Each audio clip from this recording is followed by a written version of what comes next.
አሰላሙ አለይኩም ወራህመቱላሂ ወበረካቱ። ውድና የተከበራችሁ የቻናል ቤተሰቦች እንዴት ናችሁ? እኔ በጣም ሰላም ነኝ አልሐምዱሊላህ።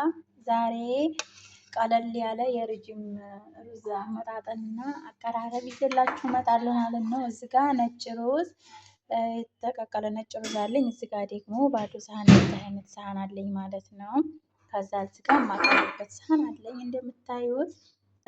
ከዛ እዚህ ጋር እጨምራለሁ ማለት ነው። ታዲ የምታዲ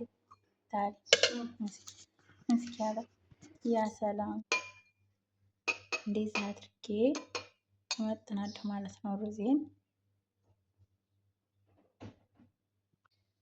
ከዛ እንደምታዩት ቅርጹ አሪፍ ነው እንዲወጣልኝ ማለት ነው። እንደዚህ አድርጌ አስቀምጣለሁ ማለት ነው።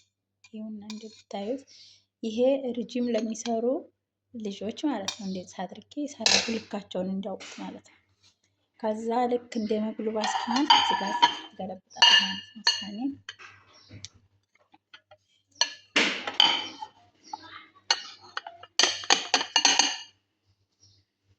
ከዛ እዚህ ጋር ይሄን እንደምታዩት የሚያመጣው እዚህ ጋር ቅርጹን እንደዚህ አድርጎ ይዞታል ማለት ነው። እንደምታዩት እዚህ ጋር ሰድር ድጃጅ በቅመም የተሰራ ሰድር ድጃጅ አለኝ ማለት ነው።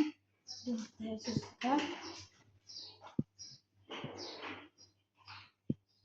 እና ማለት ነው እንደዛ አድርጌ ፏ አድርጌ አስተካክለዋለሁ ማለት ነው። ውዶች ይችውና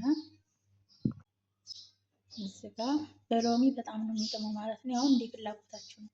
በርግጥ ግን እዚህ ጋር ግን በሎሚ ይጥማል ማለት ነው ውዶቼ። እንደምታዩት በጣም ነው የሚጥመው።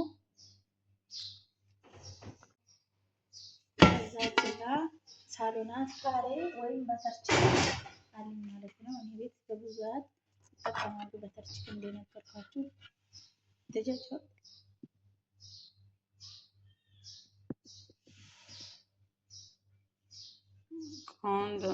ቆንጆ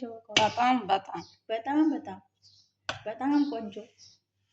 እኔ እህታቸውን ባለሙያ ነኝ። የአረብ ምግብ ብቻ አይደለም የሀበሻ ምግብ ባለሙያ ነኝ።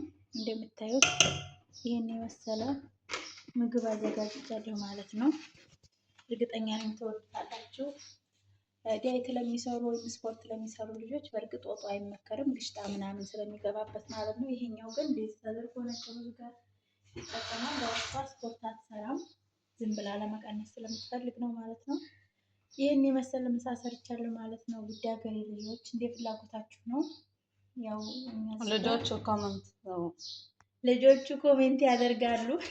ልጆቹ ምግቡን አይተው አስተያየት ያስቀምጣሉ። ከዛ አስተያየታቸውን እንዴት እንደነበር ምግቡ ታያላችሁ ማለት ነው። ኮሜንት ላይ እንደምታዩት ይሄን ማለት ነው።